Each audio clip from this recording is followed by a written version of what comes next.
Neck-throughs, guitars, they're like a guy that you won't have a beer with you. I want to hear what's pushing the notes.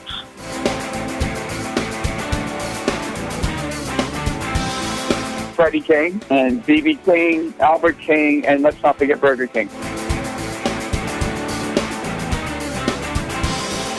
I don't want to blow my knuckle out. Stainless steel is the work of the devil.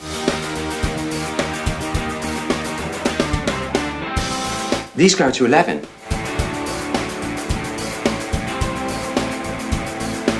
From the East Amplification Tone Labs in Baltimore, Maryland, it's the Amps and Axes Show. With your hosts, Jeff the Godfather of Low Wattage Amps Bober and Mick Marcelino.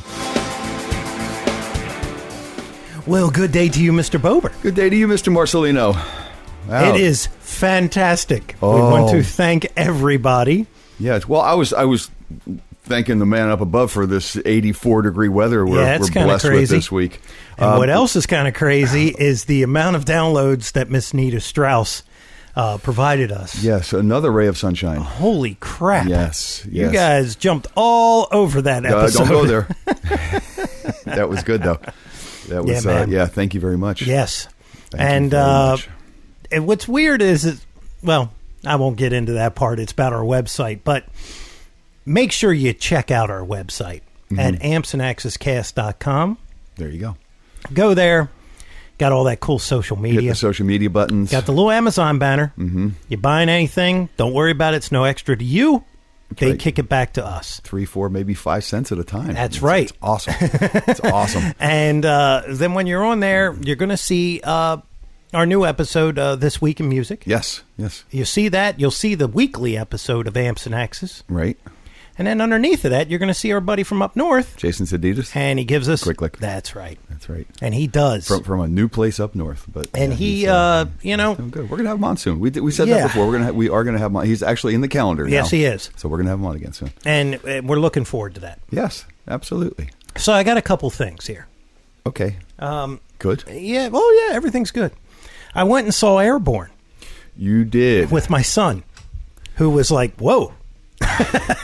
So this is rock and roll. Yeah, well, he heard Girls in Black off of... Boys in White? No, it's not. I think it was Need for Speed. Okay. That video. I think they had it in there. Could have been... Yeah, I think it was that. Okay. And forgive me if I cough during this episode. I've got what feels like the flu coming on, so it's real fun. Thanks. Anyway. Thanks. Yet we're in the same room. Yeah, we couldn't Skype this one, right? Right. Mick, just stay home. So anyway, he knew some Airbourne songs. Nice.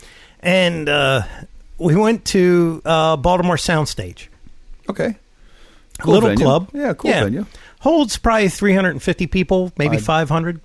I don't think 500, no. About 350 probably yeah. right?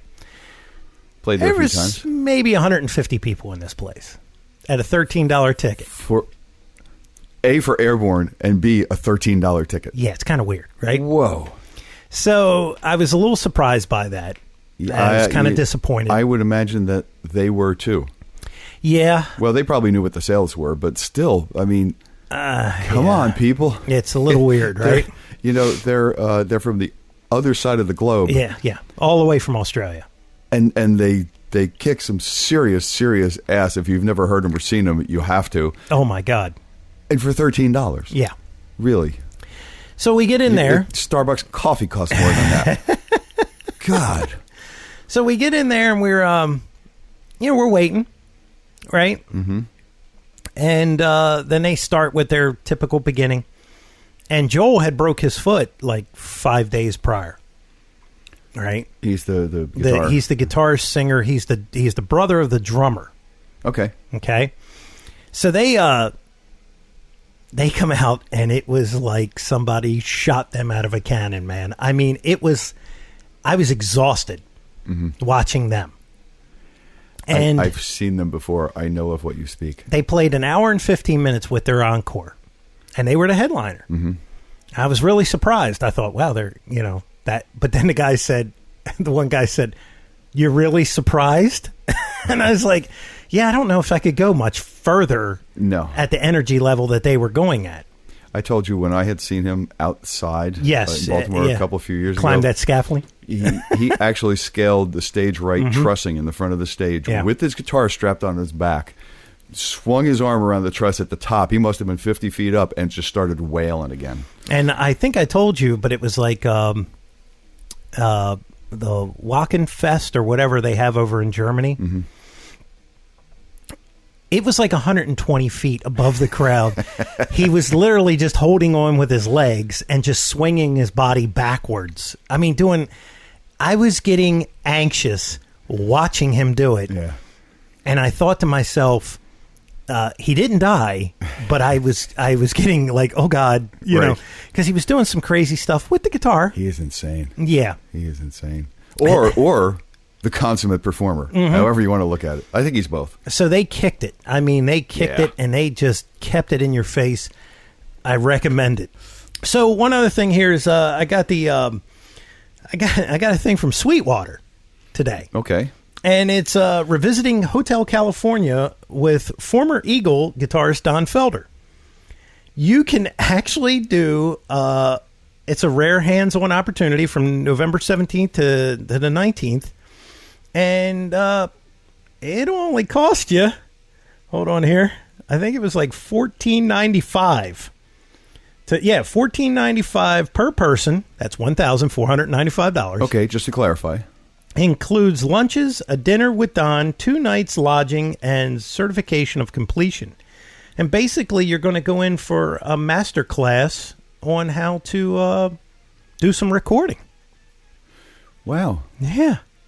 Hotel California recording? I don't really think it's that. I think it's just a recording session type thing with Don there. Wow. Pretty neat. So if you got $14.95, go check out Sweetwater. There you go. Yeah, they say, unlike Hotel California, there isn't plenty of room. Hold on here. I'm sorry. It says, unlike Hotel California, there isn't plenty of room. Save your spot now. Yeah. And you can leave. You can leave.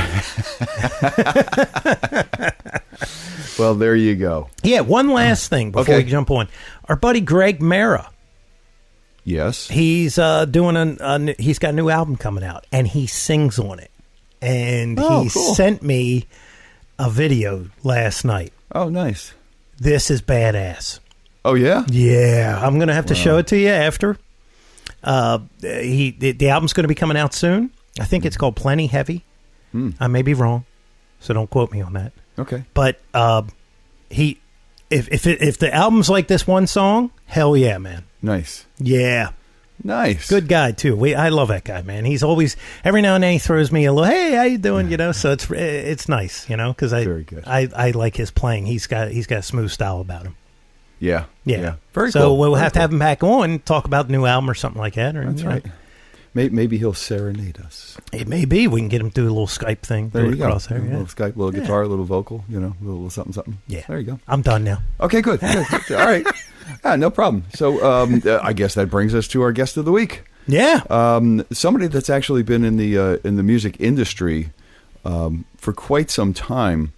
And I'm actually curious to find out how broad his stroke is in the music industry, because we all know him from Guitar Player magazine, and also he was an editor and also an author. He did American Guitars. So I really do want to find out how extensive his experience has been in the music industry. It could be a whole lot more than we know. Because I don't know him. I just know of him from those two things, but we're going to find out a whole lot more history. I've heard that the Tom Wheeler years at Guitar Player was the big years. Good stuff. Yeah. Good stuff. Yeah. So now you just gave it away, so we're going to take a break. Sorry. And we'll be right back with our guest of the week, Mr. Tom Wheeler. Hi, this is Nita Strauss, guitar player from the Alice Cooper Band, and you're listening to Amps and Axes. Okay, and we are back as promised with our guest of the week, author, publisher, teacher or maybe professor. We'll find out. Mr. Tom Wheeler. Tom, how are you? Hello, I'm good. Thanks for having me. I've been looking forward to it. Oh, good. So have we. Yeah, this is very cool. What's funny is that in the early years when I was started out playing guitar, I remember I used to get the Guitar Player magazines at my middle school, and would see this name on there all the time. Tom, and it was just in there. It was one of those things that it was like your subconscious would see it. You just read the name; it's right? in there, and yeah. And then we had Gretchen Menn on our show, and her father was an editor-in-chief over there at one point, if I'm not mistaken. Is that right, Tom? That's right. Don Menn was my predecessor and a very close friend, still is. And I've known Gretchen since she was about 4, I think. I used to carry her on my shoulders to the park, to the swings across the street from the house where she used to live. And it's been really fantastic to follow her career. And if her band Zepparella is in town, of course, we always get together. And it's always great fun to see her. How crazy is that? Awesome. It's totally crazy. Well, it is the music industry, and as I've been saying, since I've been getting older, the older you get, the smaller it gets. It really does. Yeah, you can bring the coasts together very quickly. Oh yeah. Well, and I have been to, I think, more than 50 NAMM shows, these industry trade shows. And now, when I was a guitar player, of course, we had the obligation of visiting all these advertisers, which was exhausting. But now I go, and you're right, I have friends that I've known now for decades, and sometimes I see them only at music industry events. And it's a wonderful thing to have been able to spend a career doing not only something that you like, but something that got into your blood when you were 10 years old or whatever, and never went away. So I count my blessings. I really do. Yeah, for sure. It for the most part, for a large part, turns into a family affair. It is. Sure. Absolutely. Yeah, for sure. And we're gonna go there now because you said getting into your blood when you're 10 or so. And what I like to do with our guests is I like to jump in the Wayback Machine and go all the way back to the beginning and find out, where you came from and how you got involved in the music industry. I'm going to make the assumption that you're a player of some sort. So, we'd like to hear about that because I don't know that many people know anything outside of the of being an author and a publisher and now a teacher. So let's go way back to the beginning and find out where Mr. Tom Wheeler came from and how you got into this great industry. Give us a little history. The music came first. It was a part of me, I think, for years before I even picked up a guitar. So when I was in the maybe 4th grade, I heard Hound Dog and Heartbreak Hotel and these records. By the time I was in the 5th grade, certainly the 6th grade, we were all little rock and rollers. And we knew all the words to all the songs. And Elvis, Chuck Berry, the underrated Ricky Nelson with the great James Burton on guitar, Bo Diddley, Gene Vincent, Eddie Cochran, all that stuff, the Everly Brothers. I couldn't get enough of it. And it was a voice from the other side. It was something from outside my little sort of Leave It to Beaver-ish neighborhood that I couldn't put my finger on, and I did not know at the time that it would change my life, but it absolutely did. Where was this Leave It to Beaver neighborhood? Well, I grew up in several places. My dad was career military, and so I was in Arlington, Virginia in the 5th and 6th and 7th grades, and it was sort of all over for me by then. I mean, I was I was completely enamored of this music, but again, I didn't know what to make of it or even really what to call it. But my older brother had a guitar, a beat-up acoustic guitar, and I would get home from school before he would. And so I could pick it up. I didn't know what to do with it. I knew how you were supposed to hold it, but I didn't know any chords, or I didn't know what to do with my left hand. So I held it flat on my lap, and I played the string closest to me. Bong. I don't have perfect pitch, but whatever it is. I thought, okay, and then I played the next string. Bong. I thought, wait a second. That's the first two notes of my favorite song, Ghost Riders in the Sky. Boom, boom. So with my thumbs, because I didn't know how to hold a guitar. With my thumbs, I picked out Ghost Riders. I thought, this is the greatest thing ever. And there was never a period of, if I study for years and take lessons, someday I'll start. I mean, literally from the first minutes I picked up a guitar, it was great fun. So, like a lot of people, I started playing in bands. I loved other ventures. I don't read music. I'm not particularly schooled, but Duane Eddy, instrumental rock, the Ventures. And then, like everybody else, in the late 60s, I discovered blues, and then it was completely changed my life. Michael Bloomfield, Albert King. Mm-hmm. And that's when I started to figure out how to bend strings and do a finger vibrato. And I've been playing in bands off and on ever since. To answer your question about getting started in writing, I was a guitar teacher at a wonderful music store. Westwood Music was already becoming legendary in the 70s. I was in school teaching guitar, and their clientele was just amazing to see these people. Joni Mitchell, I met Linda Ronstadt there, Albert Lee, wow. The guys at Linda Ronstadt's backup band before they started calling themselves the Eagles, Crosby, Stills. I mean, they were, Ry Cooder, Robin Ford. They were regular customers, and I started writing. This is a more long-winded answer than I'm sure you wanted. No, that's fine. I have a question too. Okay, but almost there. So I for my guitar students, they would ask me, or their mommies and daddies would ask me, how do you shop for a guitar? Like, how do you pick out a guitar? And second, how do you take care of a guitar once you have one? So I talked to some people who were experts. They just happened to be in the same building, and I typed up a couple sheets and found that the more I interviewed people, the more fascinated I became. A lot of stuff that we took for granted. Remember, there was no internet, no MTV, there was no Guitar Player magazine until '67. I found that a lot of what we thought is in fact wrong, and a lot of the truth is way more interesting. And how much fun is this? So, long story short, that evolved into my first book, which was favorably reviewed by Rolling Stone. They asked me if I would write for them, and that was the first time I even considered I might actually have a career writing about music.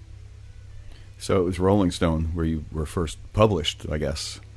Yeah, I had written a couple columns for a magazine called Crawdaddy, which was, I think probably today we would call it a mix of underground politics and alternative music, or underground music and alternative politics. And the editor said, I can't pay you much money, but I'm going to put you on the masthead between Paul Krasner and William Burroughs. And I said, I'll do it. You think? And it was shortly after that that my first book, called The Guitar Book, came out. Rolling Stone, God bless them, reviewed it and called, and this was, the shaft of golden light from heaven.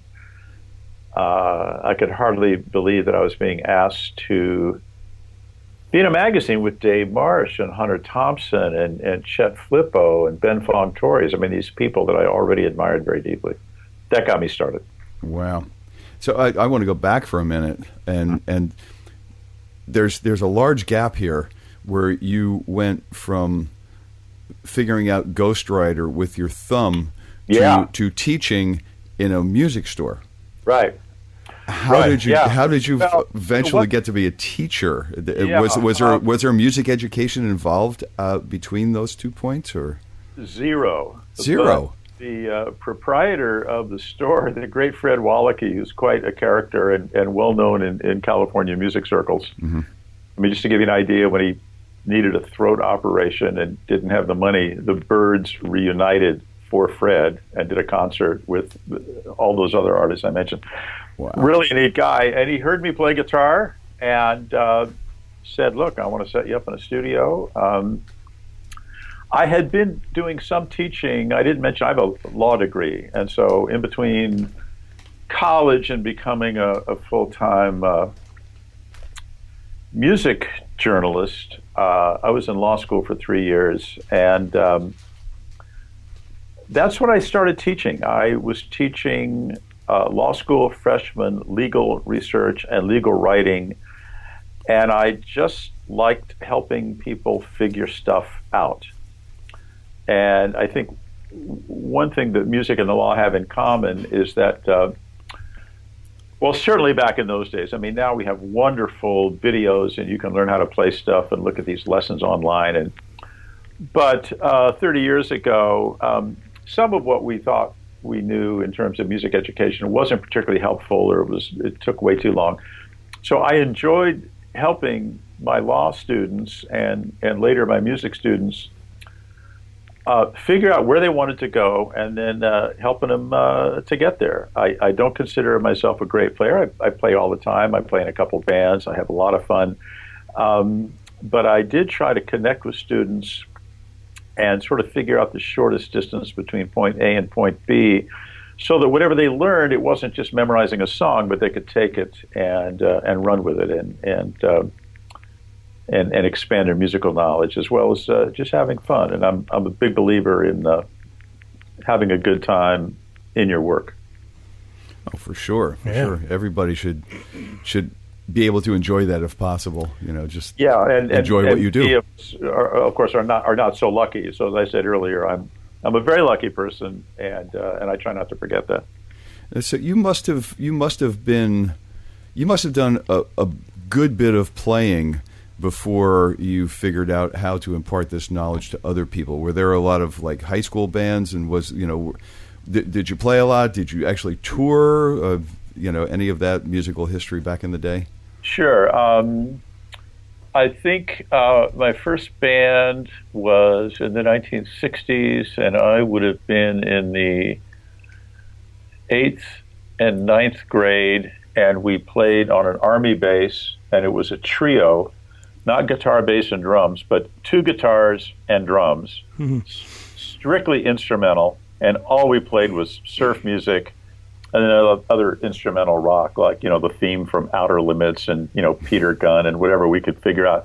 And so I just taught myself all that stuff. And then in the later years of high school, after the outrageous and fantastically inspiring onset of Beatles music, we all started to sing. So then repertoire increased. And then, as I mentioned earlier, I really wanted to play blues. And so, I've played in bands off and on, sometimes off for years at a time. But in the last 15 years, I play occasionally, a gig a month, a couple gigs a month, enough to, enough to rationalize buying still more gear.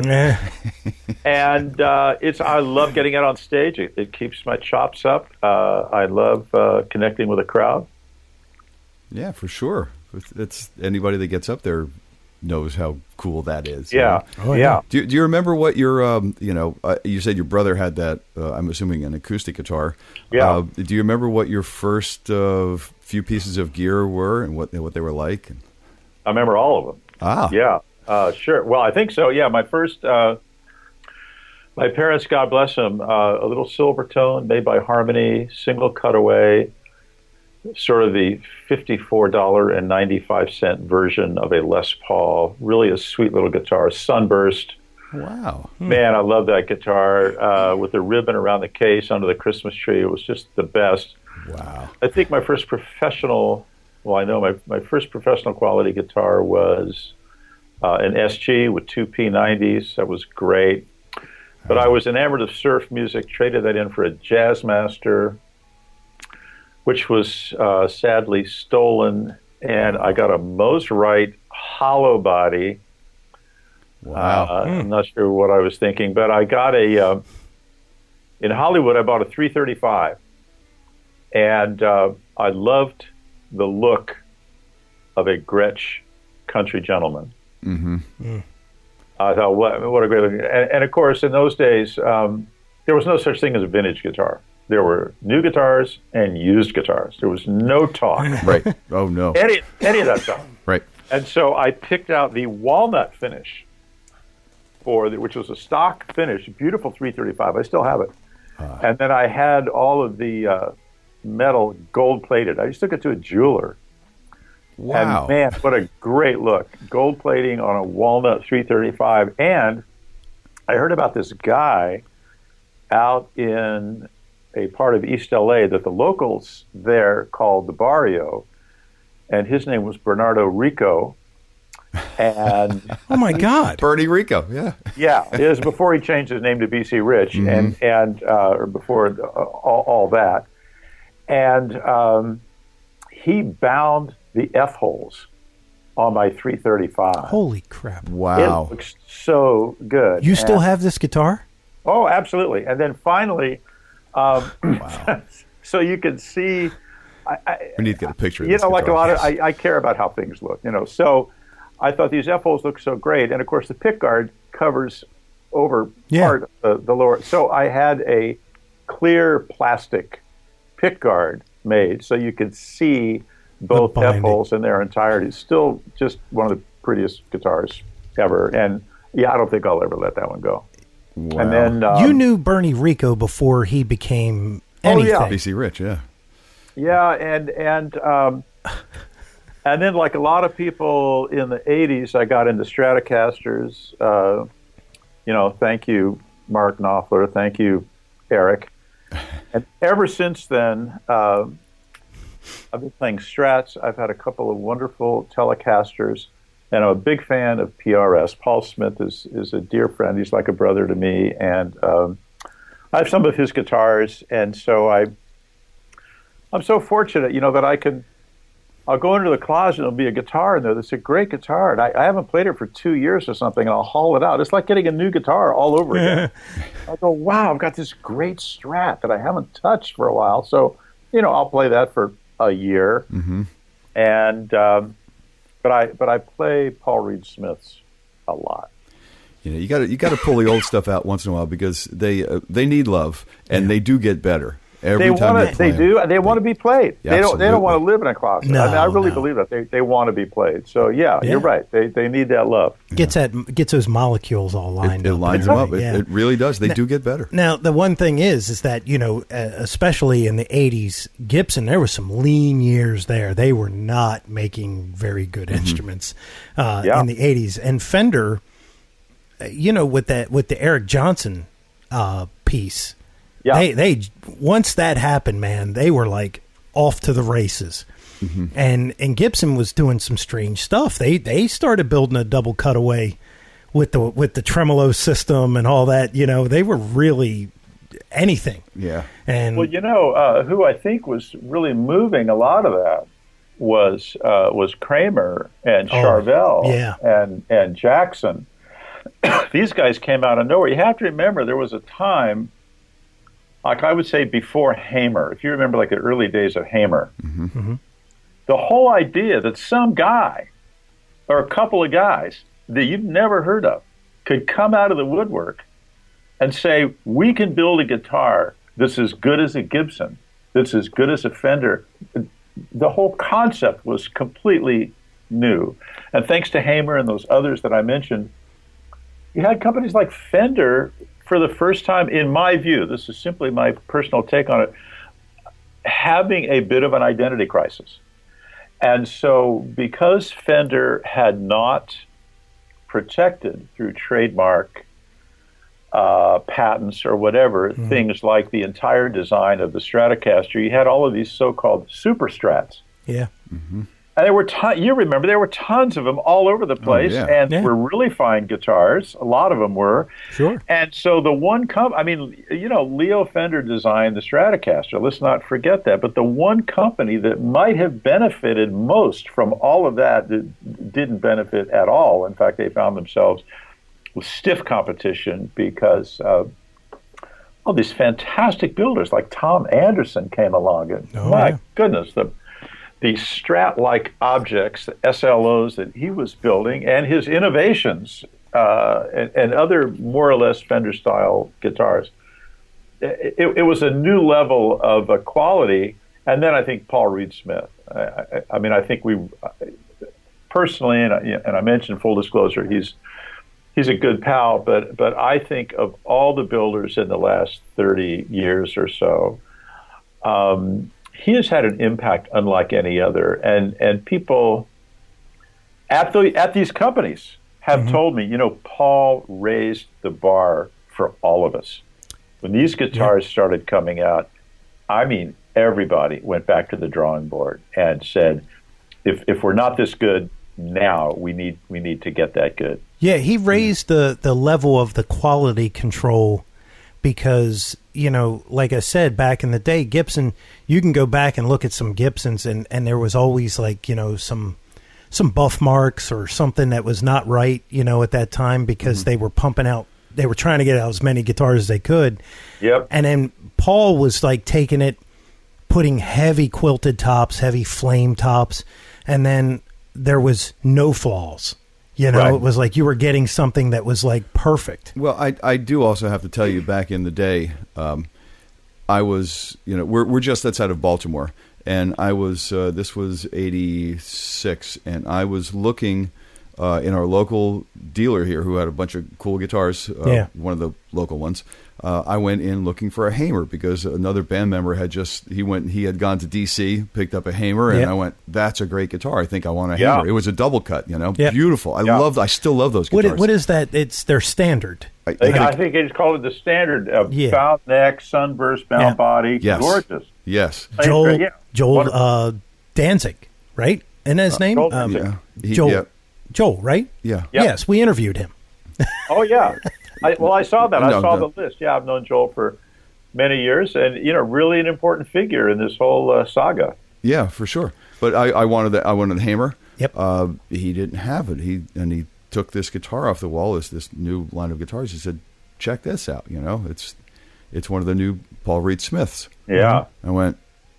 I played it, and I have to be honest. I thought it felt like the most familiar guitar I'd ever picked up. It felt like... And this is 86. 86. Prior to the factory, they were actually still in Annapolis, right? Yes. Yes. Yeah. And it was the most comfortable new guitar I had ever picked up. Yep. And I wasn't sure why. I just knew it was. Yeah. And I went, yeah, I'll take it. Have you ever heard Paul play guitar? Oh, sure. Oh, yeah, we've been to a couple of his events. We're literally down the street from... Yeah. Okay, all right. So he's the real deal, and, Paul is a quirky guy. I mean, I just love him dearly, and he cares so deeply about every single detail. And he'll say things that sound maybe a little out there, but to him it's just no big deal. So he'll say, well, what if we put a different plating on your bridge? Or what if we didn't have any plating? Or one time he said, send me your worst PRS and I'll make it better. I hope he doesn't mind my saying it. I said, Paul, every PRS I've ever played there's no such thing as a worst. He said, yeah, send me your worst PRS and I'll make it better. And I never did, but I finally did. I sent him a guitar that I've had for many, many years, and sure enough, it came back, and it was a revelation. So these things like, one time he said to me, we were talking about one of my guitars, and he said, what are the, I don't want to reveal too much. Let's just say, he said, I can improve that detail. It was a detail of a tuning key. He said, oh, got to take out the Delrin bushing and put in some incredibly tiny detail that I'm sure I could not have told the difference. However, you do 10 of these or 15 of these things, and sure enough, he's right. These guitars, I mean, I don't think there's any question that he continues to improve, even though the guitars that you might have bought, a PRS 10 years ago, 20 years ago, would have been a fine guitar. I think he's improving all the time, and I think a lot of that comes from his being a player. Yeah, and his obsession. Right. Yeah. I know when I play my amps, I think, well, maybe I should do this too, and that's, I'm my own worst enemy because I can never stop. Yeah. But sure. Where did we leave off? We the 335 by Bernie Rico. I'm still blown away by that one. There's that one. Yeah. Such a lovely guitar. Yeah. So we were playing. I think you were telling us about playing out, and then you got into the teaching thing. How did you get? Well, you were then began to be published by Crawdaddy and Rolling Stone. Yeah. How did you get from there into guitar player, and how did that whole journey happen? Well, I had interviewed Michael Bloomfield for Rolling Stone because he had a record coming out, and most of these guys, I mean, I have to tell you, a guitar player, we sort of made fun of colleagues at other publications who were name droppers, and I think it's tacky, but it's hard to answer some of these questions without mentioning some names. Sure. And I had interviewed Michael Bloomfield. And now most of these artists, they're not friends; they're acquaintances. I don't want to. Eric Clapton doesn't call me on my birthday. You know what I mean? These are acquaintances. We've done some projects together. I have tremendous respect for these artists. But Bloomfield was a guy that I did get to know pretty well. We recorded together. I sat in at a gig with all the Chicago guys. And I had interviewed him for Rolling Stone because he had a new album coming out. The album fell through. They canceled the story, although they were very helpful to me in just giving me advice. So I called a guitar player. I was an avid reader. I called Don Mann. I called Gretchen's dad, whom I didn't know. And he said, we just did something on Michael. We're not interested. But he might have called me back.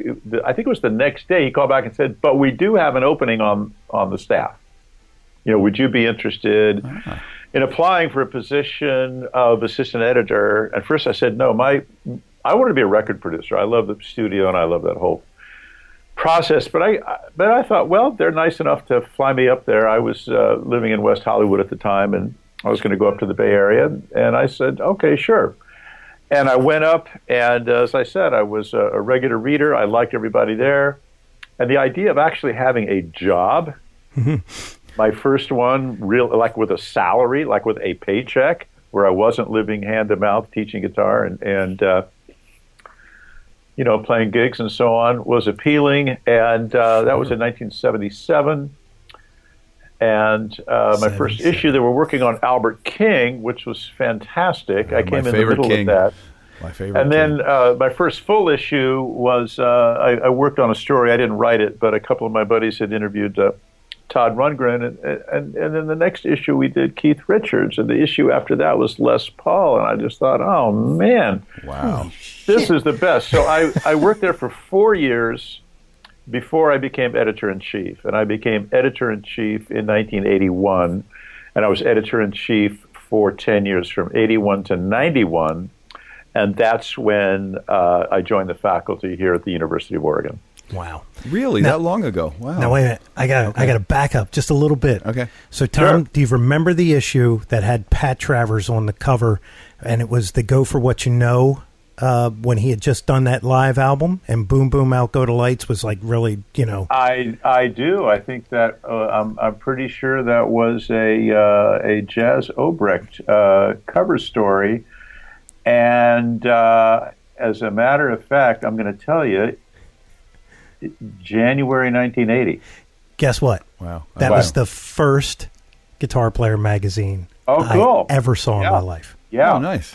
And I just remember this cat on the front, and I was like, "What?" And in that same issue, they were touting Eddie Van Halen as the best guitarist around. Wow. Yeah, they did one of those reader polls thing, and Eddie got first place, if I'm not mistaken. I stole that book from the library at my school.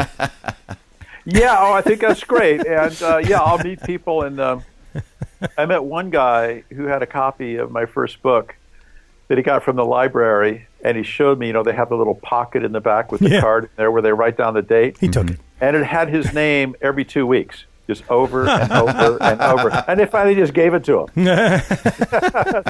So great, yeah.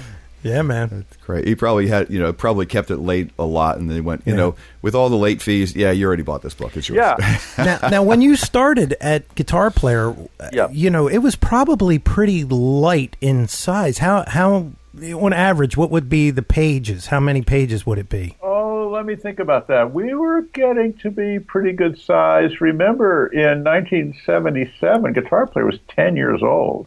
Wow. And so it was pretty good size. Our biggest issue in those first few years that I was there was actually in 1979. George Benson. I remember that one too. I've seen all these. Big. It exceeded 200 pages. It was so big that the covers started falling off because the stapling was insufficient for a publication that was that hefty. So it was pretty good size back in the day. Now, our listeners may not remember, but all magazines, not most, all magazines back in the day did not have the binding like they have today. They were actually stapled, and there was a centerfold. Right. And go ahead. But that's just how it was publishing back then, because they didn't have the technology that they do now, where it's a bound back, almost like a book, But that's 200 pages, man. That's a hell of a staple. And I mean, I can tell you, I know these terms now because I'm a journalism professor, but the kind of binding you're talking about that has a flat spine. Yes. It's called perfect binding. And I remember, I forget what issue it was, but our publisher called me and he said, "We're going to perfect binding." And I said, okay. What publishers like it because you can print copy on that flat surface. Yeah. Well, and he said, I've got this idea. We've got 12 issues per year, right? And I said, yeah. And I thought, where is this going? He said, well, so on the first one, we put a G. And then in February, we put a U. I remember this. And it's going to spell. And I thought, oh, man, don't do this. I thought it was so corny. You know what? It looks pretty cool. It is pretty cool. But, you put up a year's worth of Guitar Player and it spells out. So, Guitar Player. That was a good switch for us. I saw a number of milestones. I mean, simply using color and going to these bound-in vinyl records. I was just going to ask you about that. I was just going to ask you about the sound pages. Yeah, I got I got Danny Gatton. Oh, great stuff, yeah. And he was like the unknown guitarist. Right. And then I got Richie Kotzen, of all people. Yeah. Well, our first one was Steve Vai. Oh, really? Most people had never heard of him. He was not well known. He was not the sort of heir apparent to Van Halen or any of that stuff. But I'd heard this EP. I knew him only because Frank Zappa had talked about him. And if you look on the on some of those Zappa liner notes, he referred to Vai as his stunt guitar player. He would play stuff that no one could play. Zappa would write it out and no one could play it, but Vai could play it. Right. So I got this EP, and it had the Attitude song. Flexible was the album. Flexible was the album, right. Yep. And so here's one of my favorite stories. So at the time, one of our columnists, Arlen Roth, was working on a movie sort of about the Crossroads. Holy crap. He was working on it, and it was called Crossroads, and it was Ralph Macchio. Was vaguely about the Robert Johnson, but it was about this kid. It was the young man who'd been in the Karate Kid movie. Yeah, Ralph Macchio. Ralph Macchio, and then Arlen was working on the soundtrack, and Ry Cooder was playing on the soundtrack. And so Cooter called up and said, look, he's got to sort of, talk sort of like this. He said, look, I need a guitar player who's just like really hot to play on the soundtrack the role of the devil's guitar player. If you remember, this kid is going to duke it out for the soul of one of the characters, Willie Brown, I think, in this epic, battle of the Titans. And he said, who do you recommend? And I thought, well, Stevie Ray Vaughan, he'd already thought of that, and Johnny Winter. I'm just thinking of the hottest players I could think of. And I said, well, I got something on my turntable right now. And I played him the Attitude song over the phone. Get out of town. Wow. And the first thing he said was, are you sure you played that at the right speed? I said, yeah, there's this guy named Steve Vai. And Cooter said, well, yeah, give me his phone number. And so the way I heard it was Steve showed up to record this, and they took one look at him. And he's a very handsome, imposing, sort of compelling-looking figure. And they cast him in the movie, which was not the original intent. The original intent was they needed a hotshot on the soundtrack, but he ended up playing the part of Jack Butler, of that character in the film. And again, it was just the kind of thing that was such an honor and a privilege to be able to connect those great artists, both of whom I admired and still do immensely. It's one of the great things about working a guitar player. So here's That's a great story. So here's a part of that. So Ry and Steve, they get together, and Steve is like, he just absorbs, right? Whoever he's around. Yep. So Ry has this crazy way of playing. Steve kind of picks his brain. And when he joins David Lee Roth Band on Eat 'Em and Smile, the song Going Crazy, all that beginning part with all that, that real quirky sound that he's got going on is all of Ry Cooder's influence on this picking style that Ry does. That's news to me. Now I have to go back and listen to it. That's very cool. Is that crazy or what, man? It's great. Yeah, it's cool. Yeah, and I want to go back to the vinyl pages for a minute because I do distinctly remember, and I don't know whether it was because he had some kind of release out. I don't think so. There might have been it might have been the winner of a guitar player contest or something like that. Okay, good. Then this is probably what it is. Because my friend at the time, rest his soul, Ken Fisher, he told me, he said, get the new guitar player, the guy that's in there, whose name is Glenn Kuykendall. He listened to that. He's playing one of my amps. So that's the first time I ever heard one of Ken's amps recorded it, and it was Glenn Kuykendall. I guess he was a winner of a guitar player contest, and he was on the guitar player vinyl in the Guitar Player magazine. Is this nuts or what? That was a wonderful privilege for us. And so, of course, when you're in the magazine business, at one point we had something like 91 employees in all the magazines. We were publishing 4, 5, 6 magazines. But Guitar Player was the cash cow for all that stuff. So that's a lot of families depending on you for mortgages and rent and putting food on the table and families and so on. So it was a significant responsibility, but we tried to get out of the box on occasion and put someone that maybe you didn't know.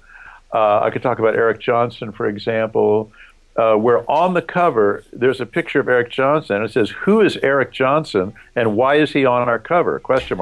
Now, because Eric is so successful and so well loved and admired, I look like a smart guy for doing that. But I have to tell you, at the time, I lost sleep over that because it was a risk, that someone, that they would have that much faith in our magazine that we could introduce someone in a cover story that people hadn't heard of. And we took the same approach towards some of those records. So sometimes...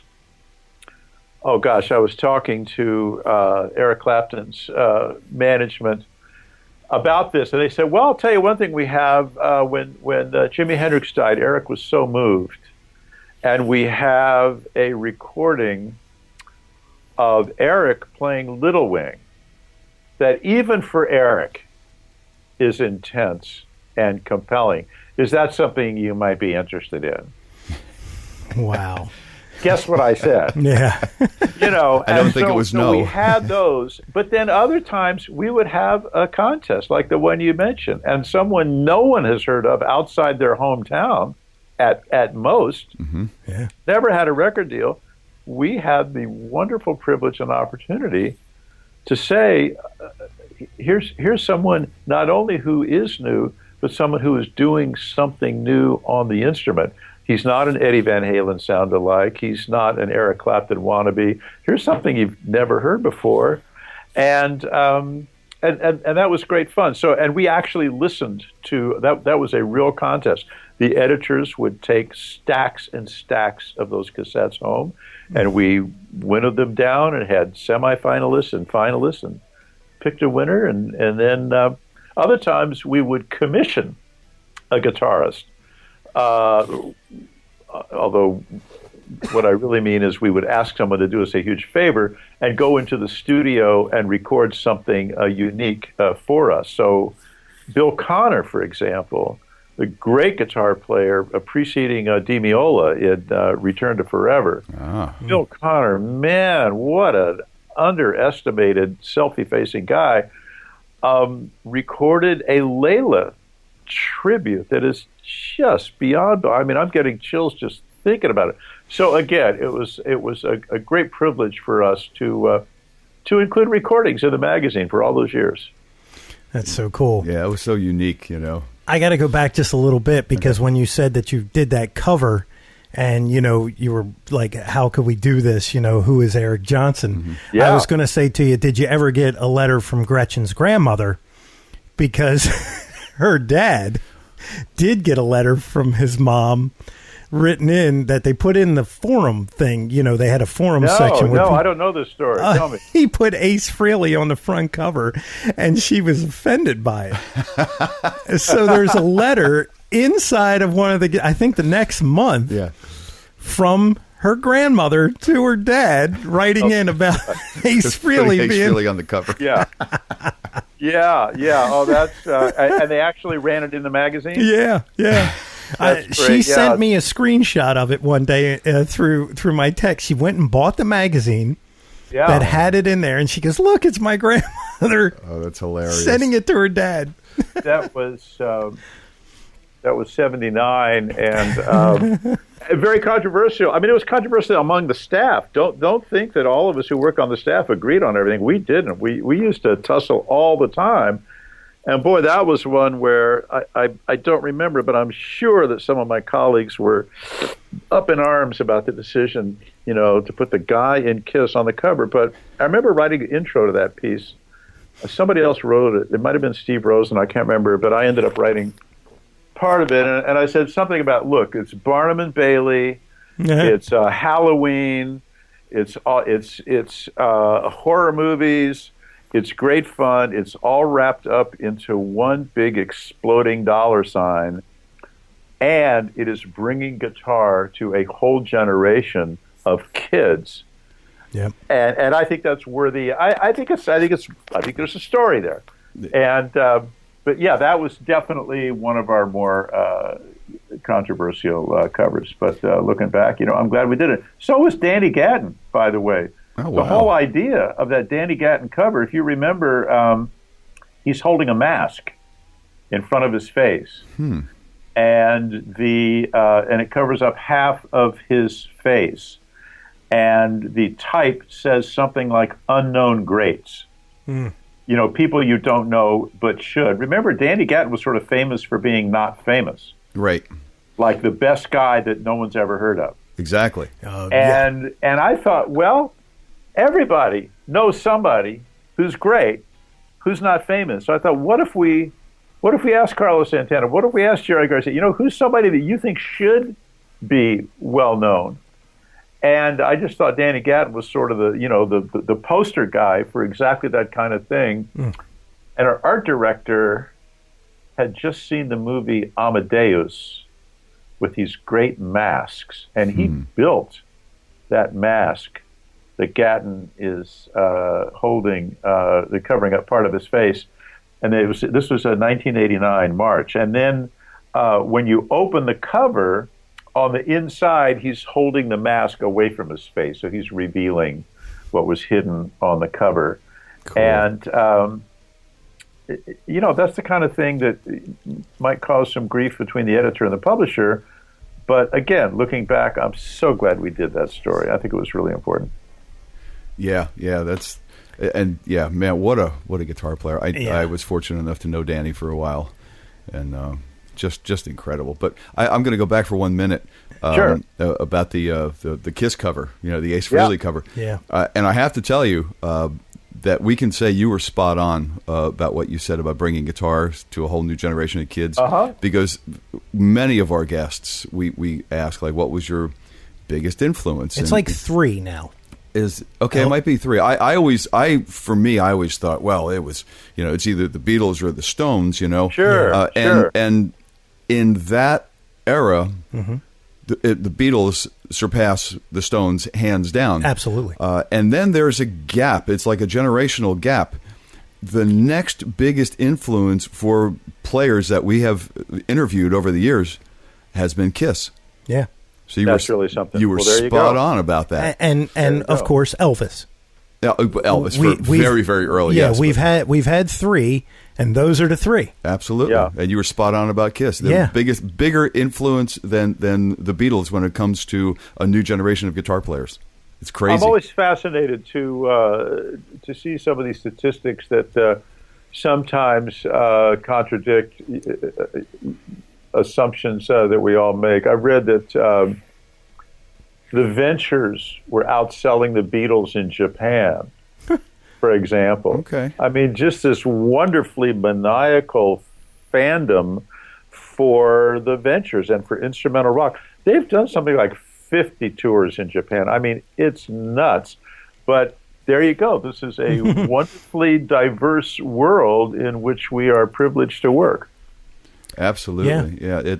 The whole Kiss influence, what we found was it spanned the globe more than the Beatles. There were more people in different countries that were influenced by Kiss, and I guess maybe it was just because of media gets bigger or something. I don't know, but they also did world tours. That's you know true. what I mean? That is true. And the Beatles were kind of limited because it was only a couple years. They were out, right? Yeah, and Gene Simmons and Paul just keeping that machine going and making it bigger. Oh yeah. You kind of have to hide somewhere not to know Kiss. Yeah, it's true. Yeah, that's true. So you went from your 10 years at guitar player to being a professor. Right. Yeah, I was a guitar player for 14 years altogether. Oh, 14. Okay. The last 10 as editor-in-chief. Damn. And then for various reasons, I decided to leave guitar player, and I was invited to join the faculty at the University of Oregon. Wow. Now, before we go there, I got to ask one question. Okay. Yeah. How many people, could you even put a number on this? How many people have you interviewed or seen come through that building? I mean, it has to be hundreds of people, right? When I became editor-in-chief, of course, now I'm running a magazine, and so I'm deciding whom we're going to cover. I'm dealing with artists, reps, publicists. I'm picking covers. I'm approving photographs. I'm chairing staff meetings. I'm doing a lot of stuff beyond out in the field, going to concerts and interviewing artists. Like I may have actually interviewed more people in my first 4 years than I did in the next 10. I'm not sure about that. In terms of how many stories I have written or edited, I mean, it's several hundred. I mean, some of them stand out, certainly, but there are a great many that I've forgotten that I would have to go back and thumb through these issues to remember. I remember that Guitar Player put together an Eddie Van Halen issue. It was like special issue. It wasn't even a Guitar Player monthly issue. It was this little thing that they put out. Yeah. And I remember in the articles, it was all the articles from all the way up to 1984. Right. At some point in there, I think I may even still have this magazine. He said that he hated doing interviews because they, other magazines, probably like Hit Parader and Circus and those magazines. You know how it is. They would smash it down to like 2 paragraphs. What's your favorite color? Yeah, and they would. What's your favorite color? Right. Yeah, or they would paraphrase him, and make him sound like, "Oh yeah, I don't like Fleetwood Mac." Right. When he would make a Fleetwood Mac kind of statement, right, and it would come off as like, "Oh, Eddie's arrogant and he hates Fleetwood Mac," and it was like he was saying this inside, but you guys, like in this one thing, you just left it in there. It was like all this.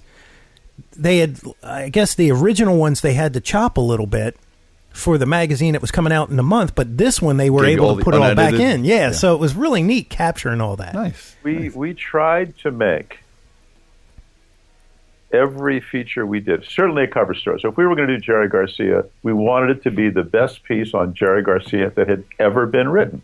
Now, I'm not saying we succeeded every time, but that was the goal. That was our... I wrote the intro for this book. They did a collection of 40 years of guitar player stuff, and they asked me to write the introduction. I remember I began by saying, like the Blues Brothers, we were on a mission from God.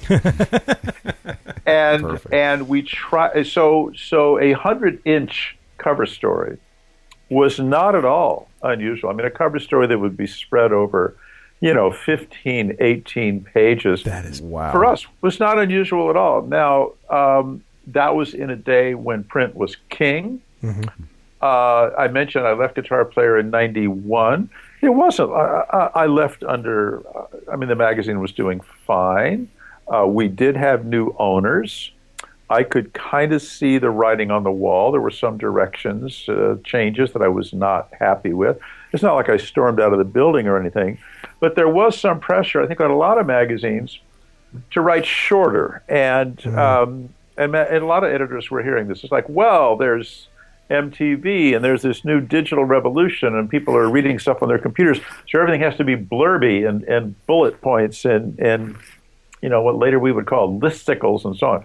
My feeling about all that was, okay, if you reduce from this really heavy duty, lengthy, in-depth kind of stuff, if you reduce all that to blurbs, fast forward a year. What kind of readership are you going to have?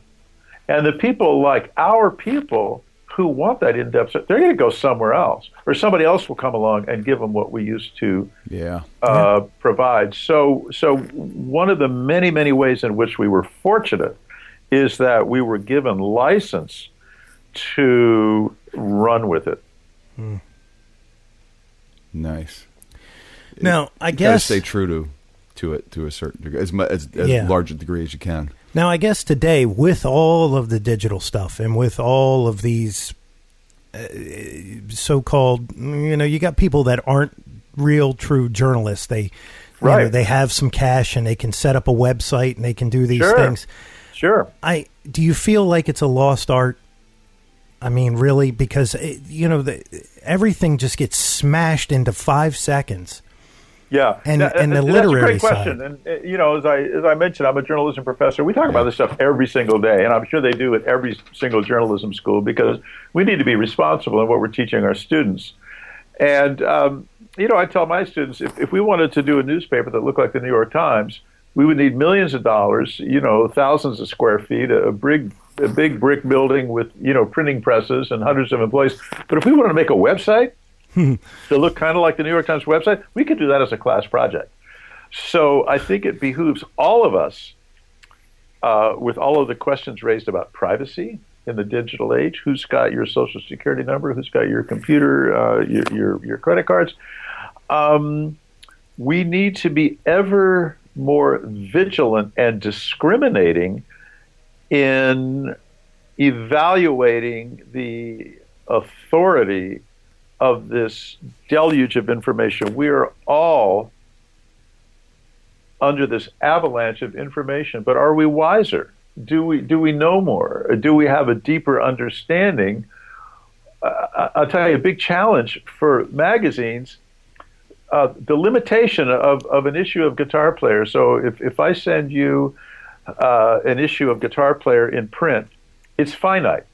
It's got a front cover, a back cover, and contents, and 212 pages or whatever it is. That is also the strength. It's a thing. It's its own personality, identity. Whereas if you're on the internet, I don't know about you, but if I do a link and another link and then 15 links later, I don't know if I'm still in your house or if I'm still in somebody else's house or if I'm in Pakistan or China. Yeah. I don't know. So it is increasingly difficult to keep that thing that is so important to a publication, which is it's like your musical style. It's like identity. Mm-hmm. You know, maybe you can play just like Eddie Van Halen. Okay, you know what? We already have Eddie Van Halen. So what's your style? And that is increasingly difficult to maintain in this digital environment.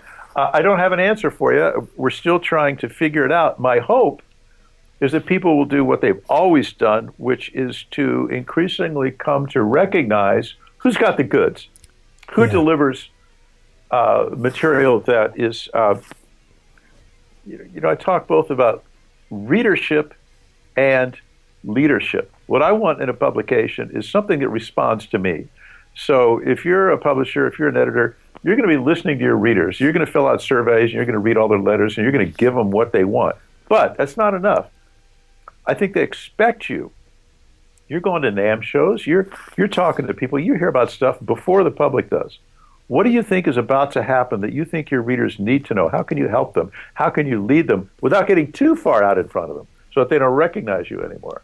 And that balance, I think, whether you're in print or online or mobile, that's the key to a successful magazine, I think.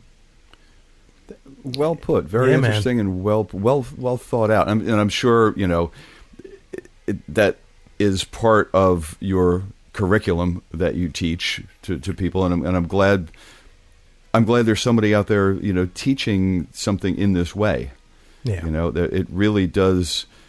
You got to be responsible, and you have to be imaginative and responsible, and just enough cutting edge, and it's there's a lot of lines that have to line up, a lot of fine lines that have to line up.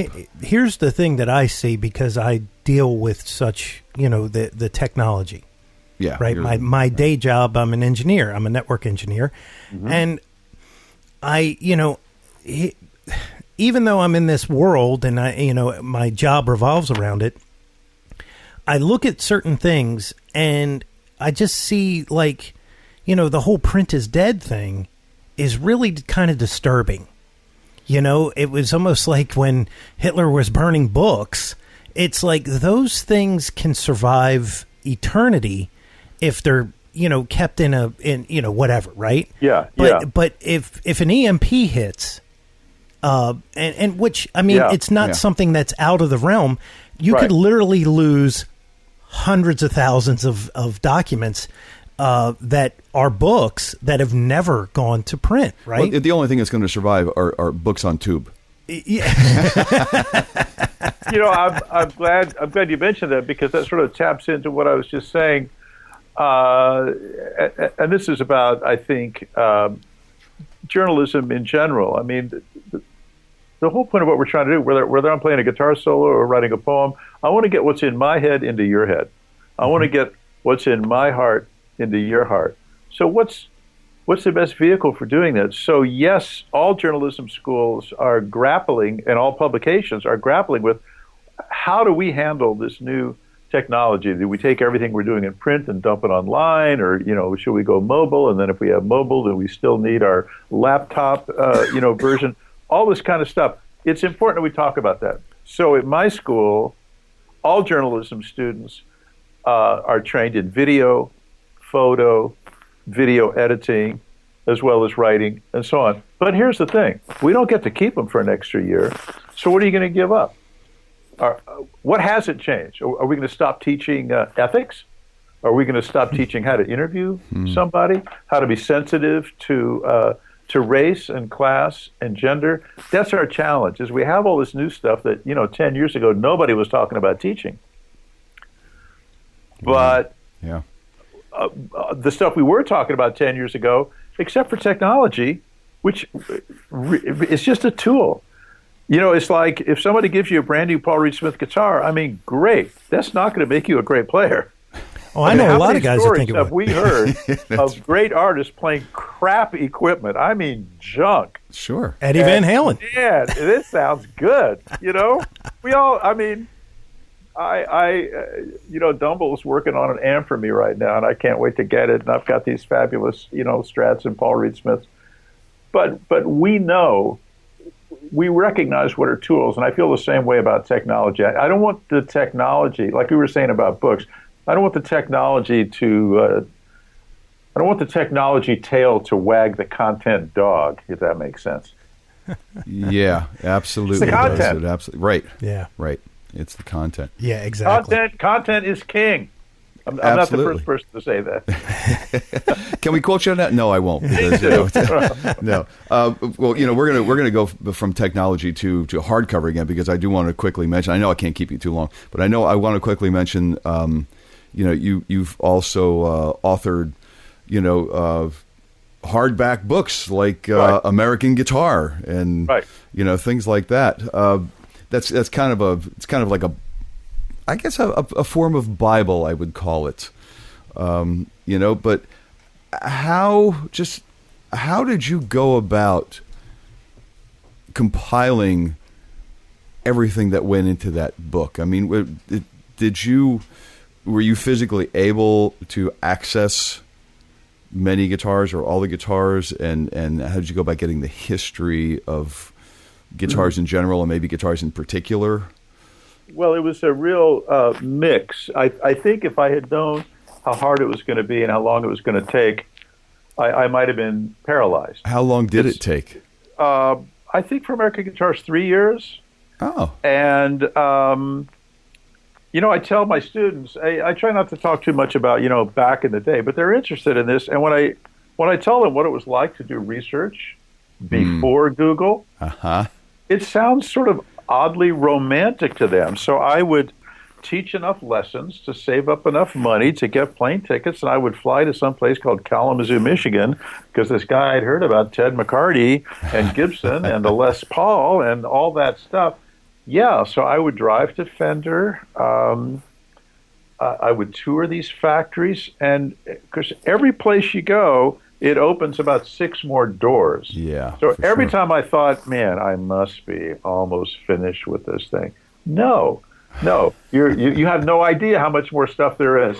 And so the short answer to your question is the old-fashioned way: getting on the phone, getting on the airplane, getting in the car, and interviewing people, taking notes, putting it all together, and rewriting the living daylights out of it. Wow. Anything that really surprised you, or you really cherished, or that really opened your eyes, or anything special that you remember? Well, it was a great thrill to spend time with Leo Fender, who in those days, all these guys, when they were making history, they weren't thinking about making history. No, not at all. It never occurred to them that some guy 20, 30, 40 years later would be interested in what they were doing in 1949. I mean, it just...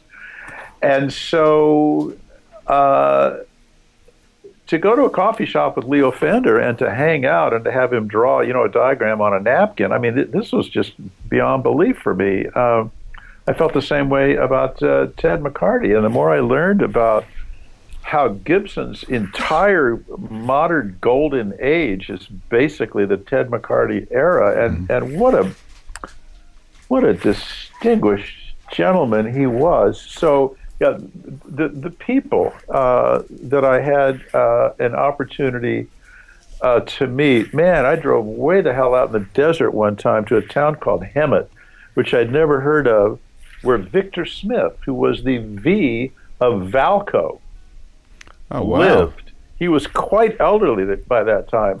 And so to hear someone talk about the Depression, to hear about the Depression from an eyewitness, from a guy who lived through it, just historically, was great.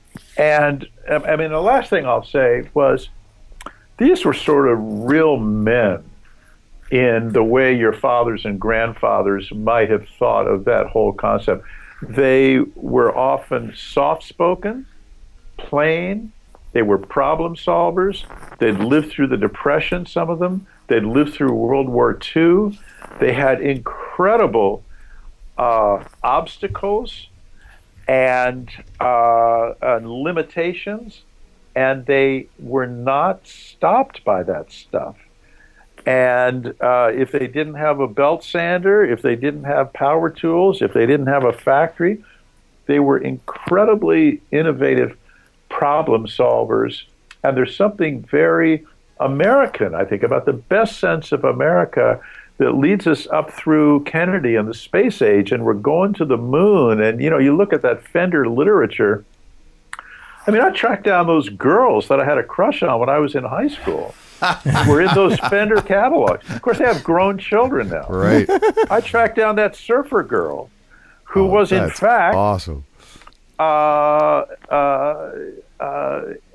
champion surfer. She was the real deal. She was probably the foremost female surfer, certainly of her age group, and they remembered everything. So, oh wow, all this stuff for me isn't just strings and nuts and bolts. It's lifestyle. It's what it means to be a man. It's how you relate to other people. It's male-female relationships. It's what making music, how music transcends race, transcends geography and class and international borders. It transcends all that stuff.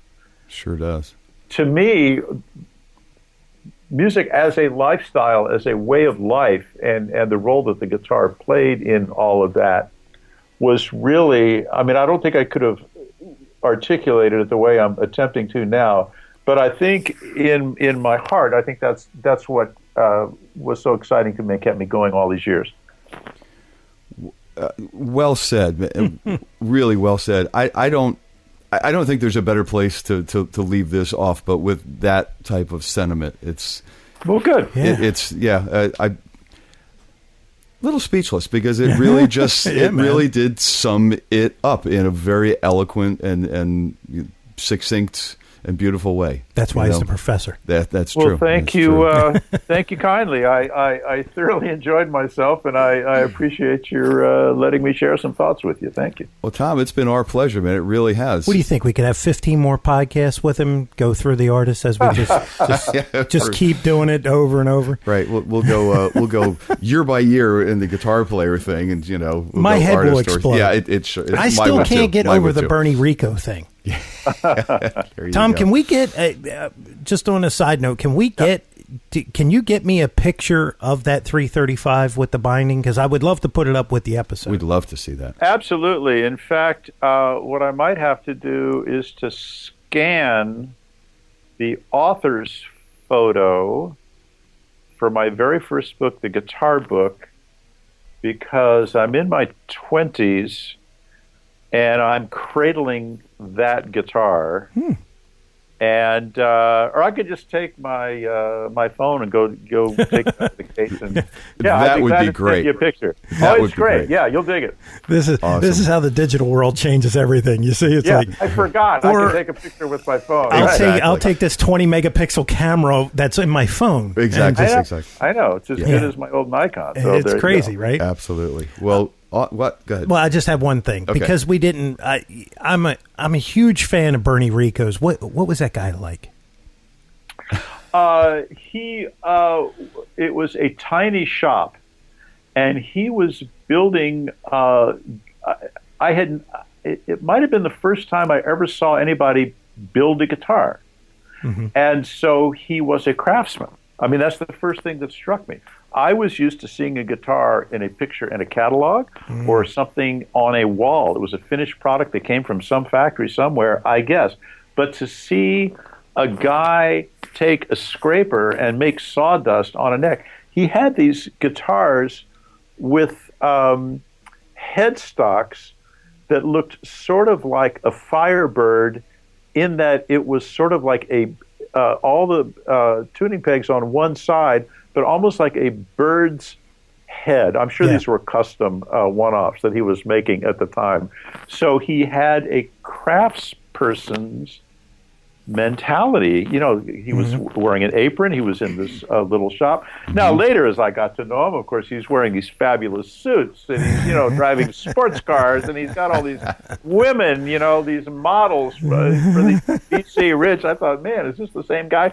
But yeah, that was my first impression of Bernie. I mean, and literally handmade hand tools and to make these guitars. Oh, yeah. Multiple piece necks. Neck through guitars, never done before.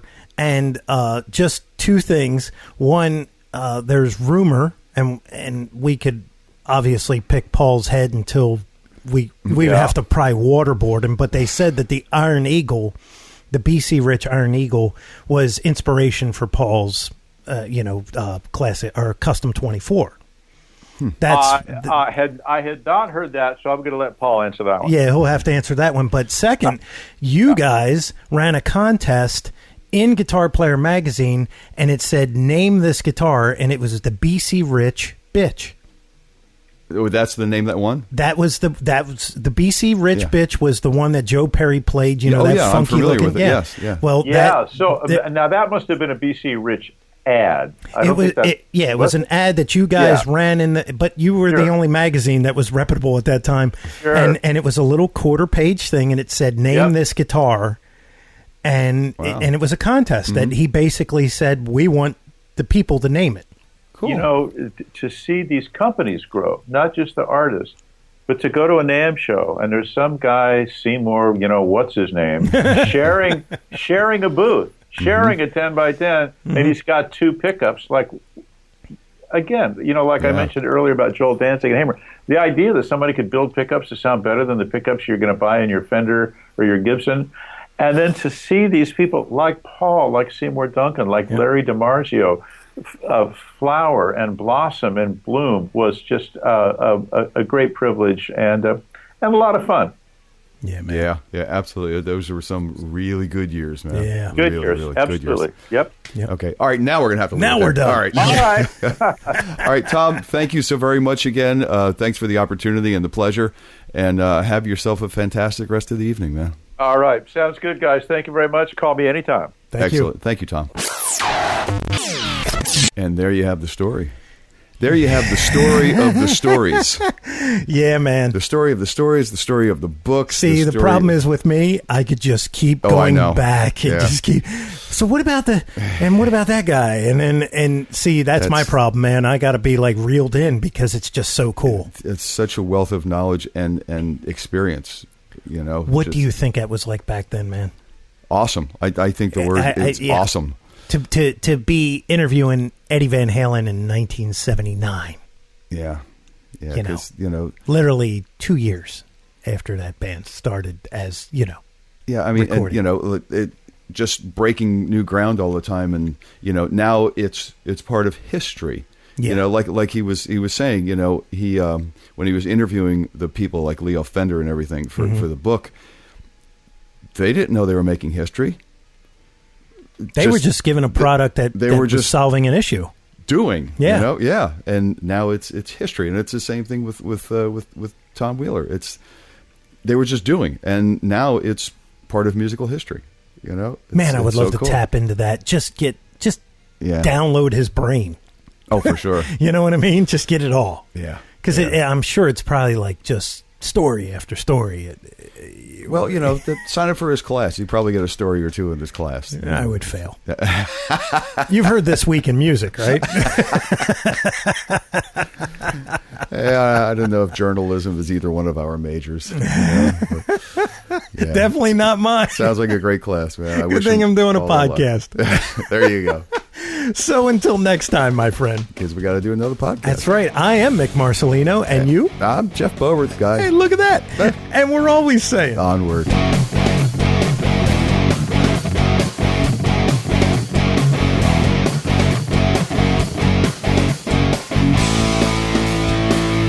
Be sure and follow the show on Twitter @AmpsandAxes. Also, make sure you like the show on Facebook. For news, comments, and everything else, visit the webpage ampsandaxescast.com. Thanks for listening.